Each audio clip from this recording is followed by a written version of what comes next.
까지 찾아오는 아주 소문난 유명한 의사가 어느 마을에 살고 있었습니다. 근데 이 의사는 얼마나 명의냐면은 환자의 얼굴만 봐도,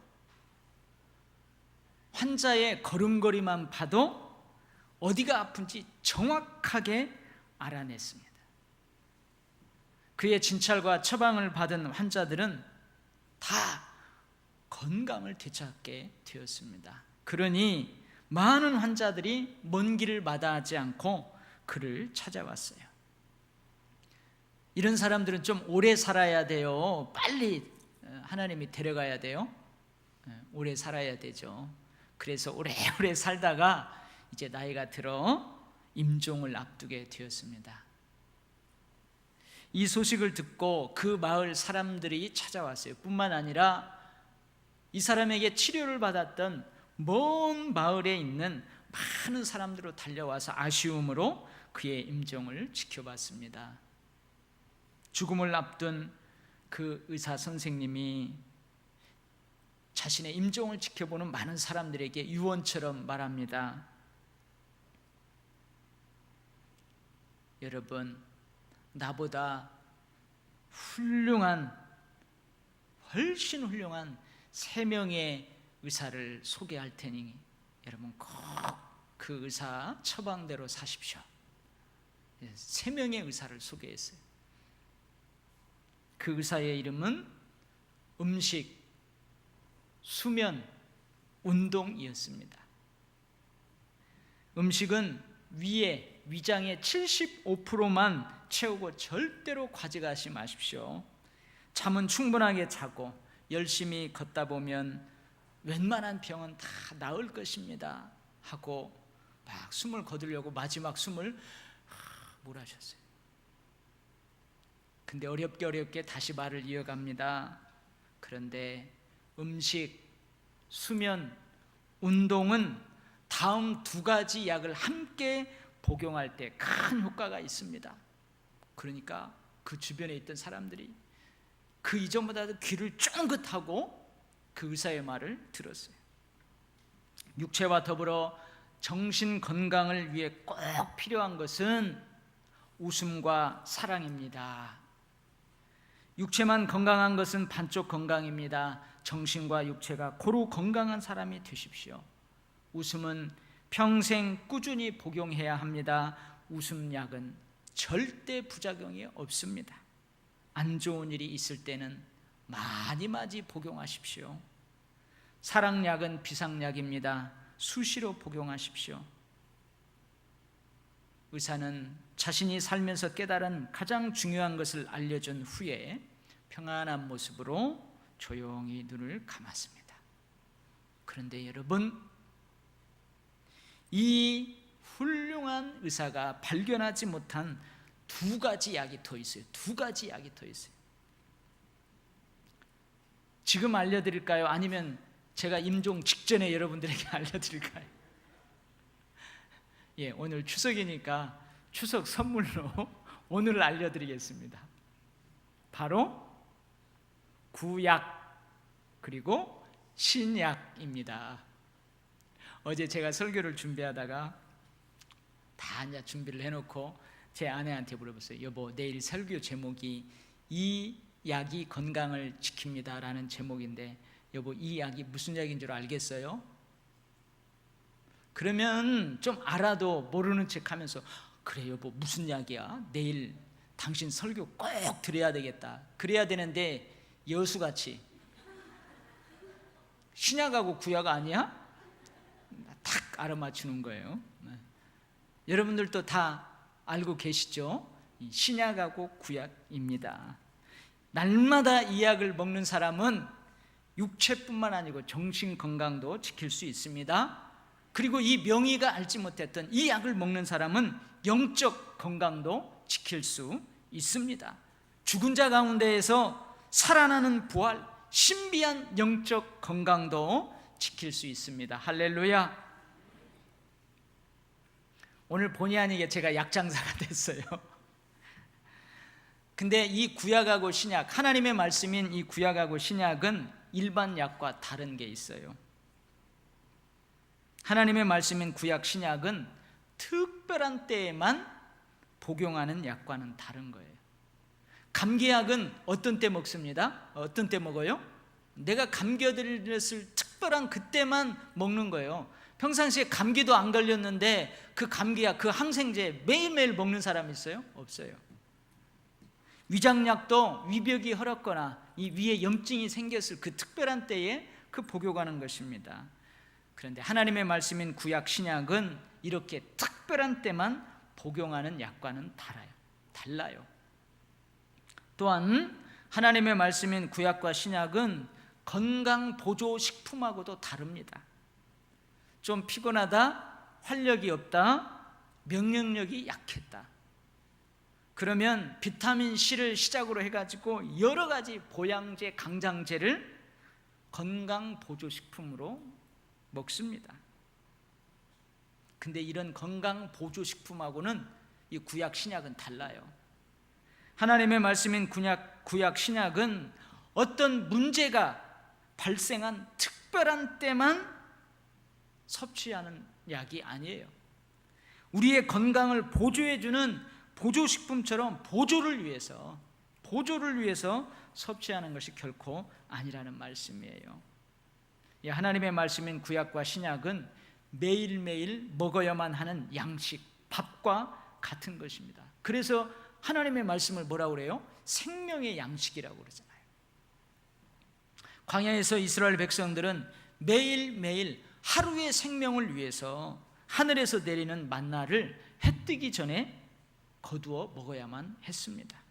하나님의 말씀인 구약과 신약은 하늘에서 내리는 생명의 양식이에요. 하늘에서 내리는, 천상에서 내리는 약이에요. 해 뜨기 전에 거두어 먹어야만 하는 하늘에서 내리는 만나와 같습니다. 자, 그러면은 하나님의 말씀인 구약 신약을 먹는다고 했을 때 어떻게 하는 것이 먹는 거예요? 어떻게 하는 것이 먹는 거예요? 분명히 여러분도 알고 계실 거예요. 이 하나님의 말씀을 기록하고 있는 이 구약과 신약, 이 말씀을 먹는다는 의미가 이 성경책을 매일 하루에 한 잔씩 쫙 찢어가지고 입에다가 실제로 먹는다, 이거 아니라는 거 아시죠? 이거 아니라는 거 알아요. 먼저 어떻게 해요? 읽는 것입니다. 읽는 거예요. 말씀을 읽어야 돼요. 여러분, 읽기 쉬워요? 어려워요? 이 성경 말씀 읽기 쉬워요? 어려워요? 쉽습니다. 근데 뭐가 어렵냐면 펴기가 어려워. 저도 청년 때요, 부끄러운 고백이지만 성경책 그래도 땅바닥에다 안 놔요. 어디에다 놔요? 가장 높은 텔레비전 위에다가 일주일간 잘 모셔놓았다가 주일날 이렇게 해가지고 다녔던 그런 때가 있었어요. 참 읽기는 쉬운데 이 펴기가 어려운 거죠. 하나님의 말씀인 구약 신약을 먹는다는 것은 먼저 읽는 거예요. 읽어요. 그 다음에 묵상합니다. 묵상이 뭐냐면 저녁에 어떤 일 때문에 잠이 안 와요.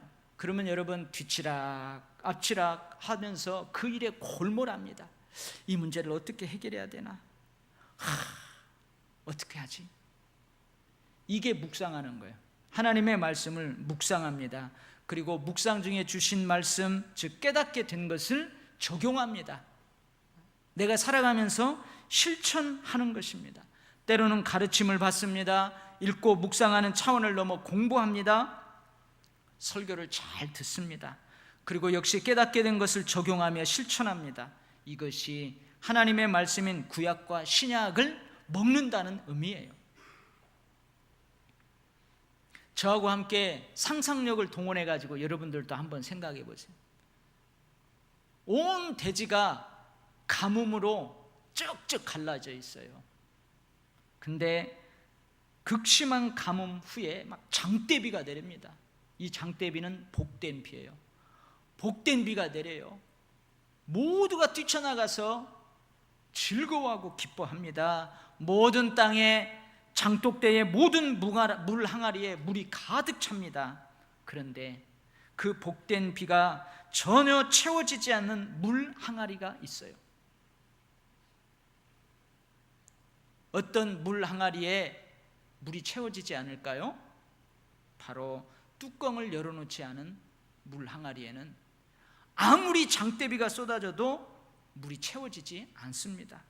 닫아두면 결코 복된 비는 그 항아리를 채울 수 없습니다. 말씀을 먹는다는 것은 내 눈과 귀와 마음을 열어 주의 말씀에서 놀라운 것을 보게 되는 것입니다. 깨닫게 되는 것입니다. 그리고 본 것, 깨닫게 된 것을 삶에 적용하며 실천하며 살아가는 것입니다. 주일날 교회에 오면 우리 아이들 계단 오르락내리락 하다가 또 밖에서 놀다가 넘어져갖고 타박상을 입을 수 있어요. 그래서 제 방에는 여러 가지 비상약, 상비약을 종류대로 담아놓은 약통이 있어요. 약 상자가 있습니다. 그 약 상자, 그 약통만 가지고 있으면은 내 건강을 지킬 수 있어요? 아닙니다. 마찬가지예요. 하나님의 말씀인 구약 성경책과 신약 성경책을 가지고 있다는 그것이 건강을 결코 지켜주지 않아요. 먹어야 돼요. 먹어야. 할렐루야. 여러분, 날마다 구약과 신약을 맛있게 맛나게 송편 먹듯이 그렇게 드실 수 있기를 바랍니다. 아멘. 근데 우리가 먹는 약마다 주성분이 있어요. 그 약에 주성분이 있습니다. 우리 건강보조식품도 엑기스라고 그러죠. 엑기스. 근데 이 엑기스는 축출한다는 영어예요. 영어. 근데 일본 사람들이 엑기스라고 해서 이게 일본식 외래어입니다. 근데 진액이라는 말이죠. 진액. 하나님의 말씀인 구약과 신약도 주성분이 있습니다. 진액이 있어요. 사도 바울은 에베소 교회에서 목회하고 있는 디모데에게 편지를 씁니다. 그 편지가 디모데 전후서예요. 하나님께서는 사도 바울이 디모데에게 쓴 디모데 후서를 통해서 성경이 어떤 책인지를 밝히 말씀하고 계세요. 제가 한번 읽어드릴게요. 또 어려서부터 성경을 알았나니, 성경은, 이 성경이 뭐예요? 구약 신약이에요. 능히 너로 하여금 그리스도 예수 안에 있는 믿음으로 말미암아 구원에 이르는 지혜가 있느니라. 모든 성경은 하나님의 감동으로 된 것으로 교훈과 책망과 바르게 함과 의로 교육하기에 유익하니 이는 하나님의 사람으로 온전하게 하며 모든 선한 일을 행할 능력을 갖추려 하려 함이라. 한 율법사가 예수님께 묻습니다. 율법 중에서 가장 큰 계명, 가장 중요한 계명이 무엇입니까? 이 질문에 예수님께서 이렇게 답하세요. 내 마음을 다하고 목숨을 다하고 뜻을 다하여 주 너의 하나님을 사랑하라 하셨으니 이것이 크고 첫째 되는 계명이요 둘째도 이와 같으니 내 이웃을 내 자신같이 사랑하라 하셨으니 이 두 계명이 율법과 선지자의 강령이니라. 우리는 예수님께서 율법사에게 대답하시는 그 말씀과 하나님께서 사도 바울을 통해 우리에게 주시는 디모데 후서를 통해서 구약, 신약의 주성분이 무엇인지를 알 수 있습니다.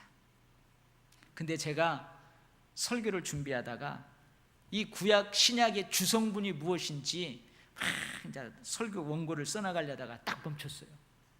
한 가지 생각이 들어서 그랬어요. 어떤 생각이냐면, 내가 감기약을 먹습니다. 감기 들어갖고 감기약을 먹어요. 내가 심장이 안 좋아서 내가 심장약을 먹어요. 나에게 당뇨가 있어서 이 당뇨약을 내가 먹어요.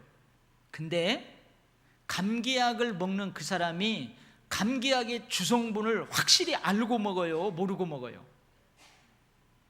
대부분 몰라요. 심장약을 드시는 분이 그 심장약의 주성분이 뭔 줄 알아요? 몰라요? 잘 몰라요. 당뇨약을 드시는 분도 그 주성분이 잘 몰라요. 그리고 굳이 알 필요도 없습니다.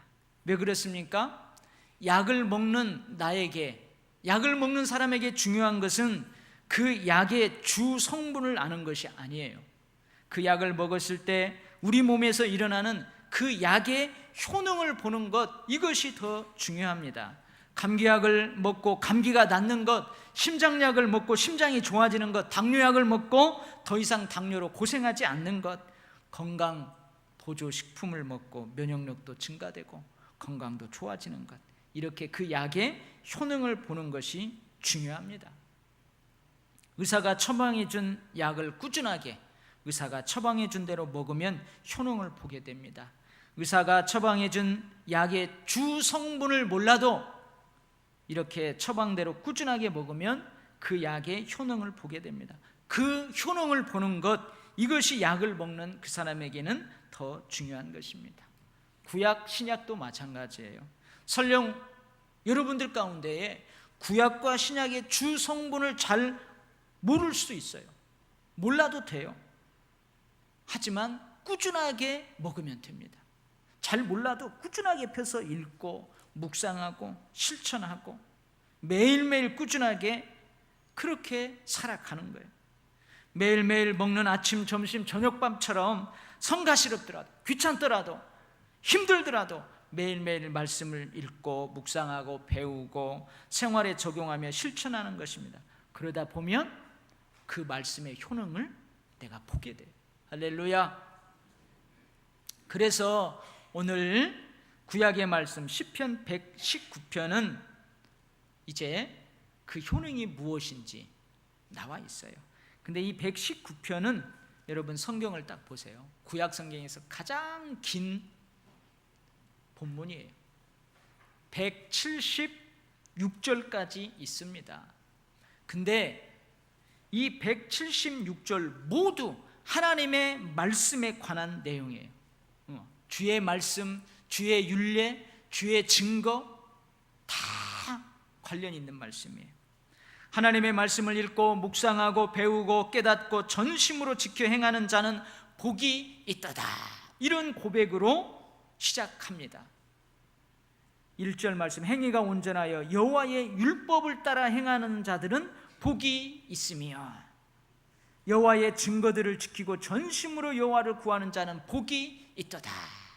이렇게 시작하면서 자신이 경험한 하나님의 말씀의 효능들을 고백하는 내용으로 이 시편 119편이 꽉 채워져 있어요.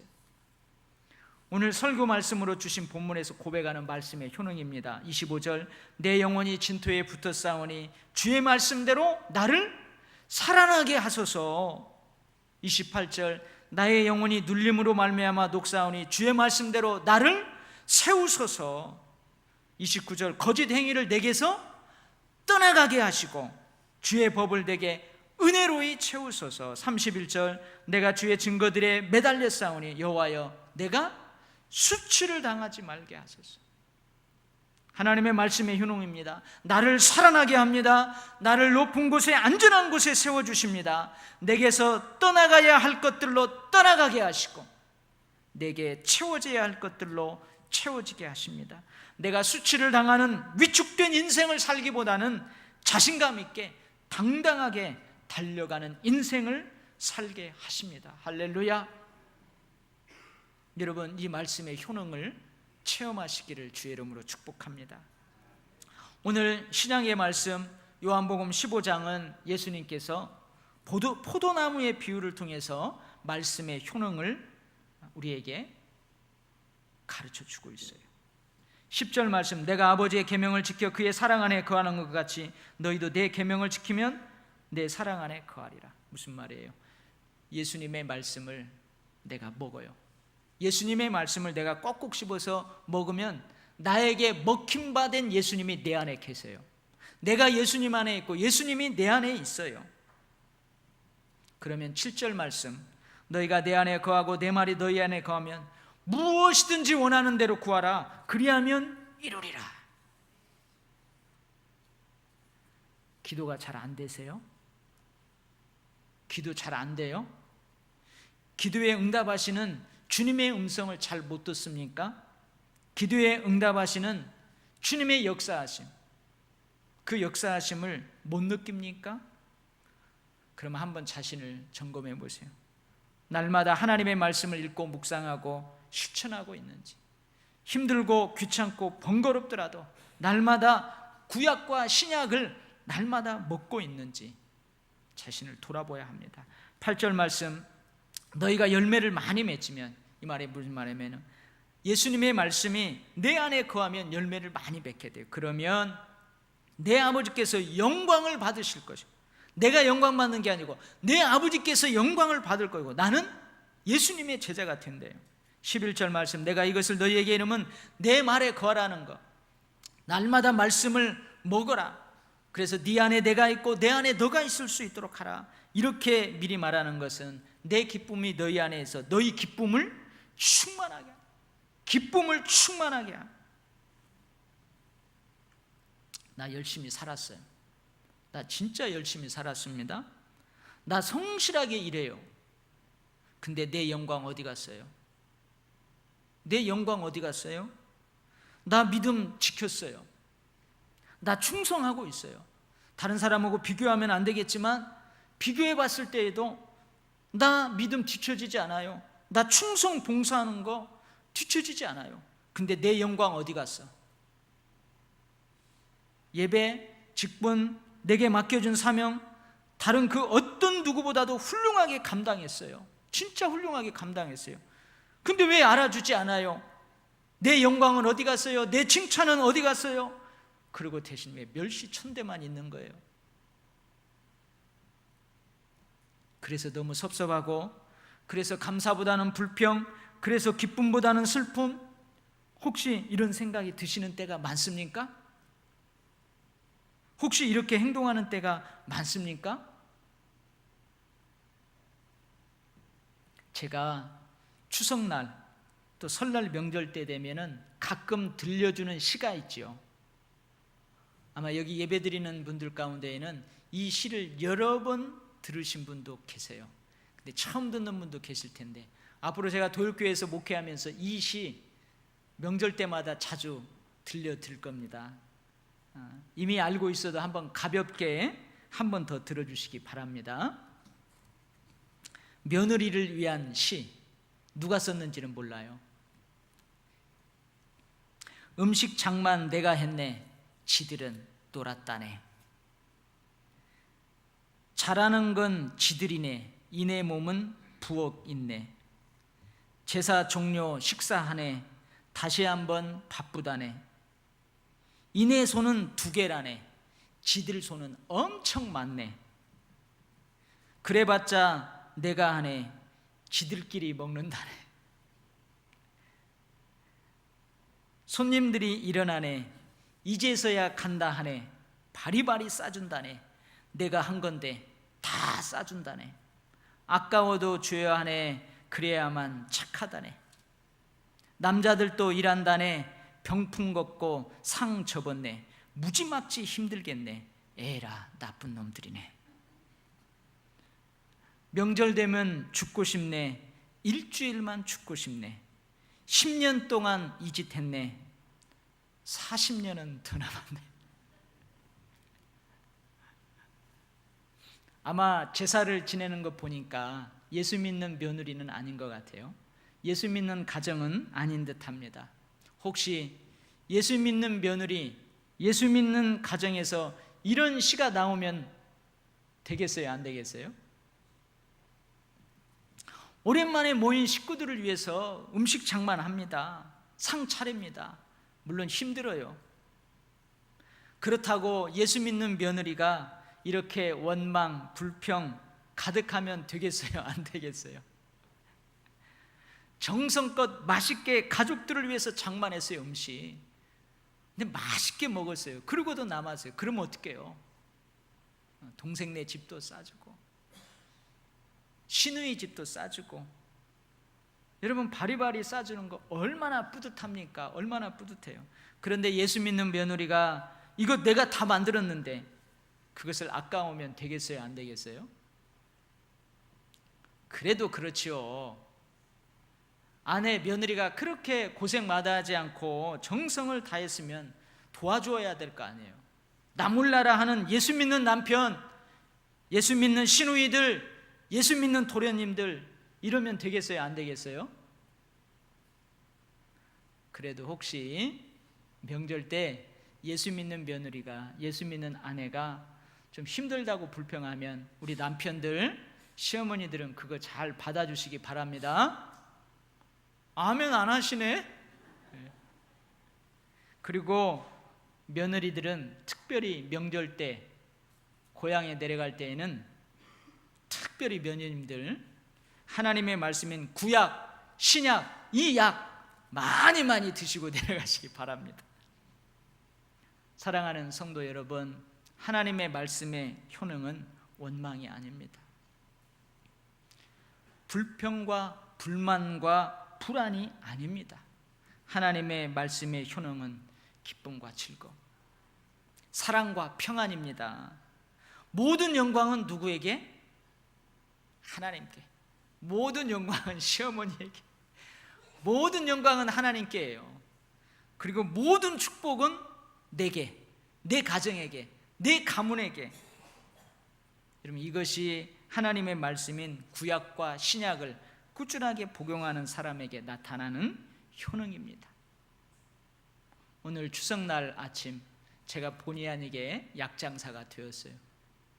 여러분, 하나님의 말씀인 구약, 신약 매일매일 하늘에서 내리는 생명의 양식입니다. 꾸준하게 드시기 바랍니다. 부작용 없습니다. 많이 먹어도 설사하지 않아요. 여러분, 늘 말씀 읽고 묵상하고 깨달은 대로 그렇게 실천하며 살아갈 때 여러분 건강하게 될 줄 믿습니다. 죽어도 살아나는, 죽은 자 가운데서 다시 살아나는 그 부활의 영광, 그날까지 여러분 신약 구약 이 약 많이 드시고 건강하시기를 축복합니다. 아멘. 하나님 아버지 감사합니다. 감사합니다. 많은 사람들 요즘 웰빙 시대, 아주 장수하는 시대, 그래서 아프지 않고 100세 이상을 살려고 많은 좋은 음식들, 좋은 약들 먹습니다. 그러나 심령이 상하면 뼈가 상합니다. 심령이 상하면 얼굴이 상합니다. 우리 영혼에 하나님의 터치하심, 하나님의 어루만지심이 없으면 하나님, 우리는 영혼과 잇대는 삶을 살 수 없습니다. 주여, 날마다 살아가신 주의 말씀, 신약과 구약 이 말씀 복용하여 영혼과 잇대는 복된 삶, 육체의 건강뿐 아니라 정신의 건강뿐 아니라 영혼의 건강까지도 지키며 살아가는 그런 복된 삶을 살아가는 우리 도율교회 성도들, 오늘 예배하는 사랑하는 주의 백성들 다 되게 축복하여 주옵소서. 예수님 이름으로 기도하옵나이다. 아멘.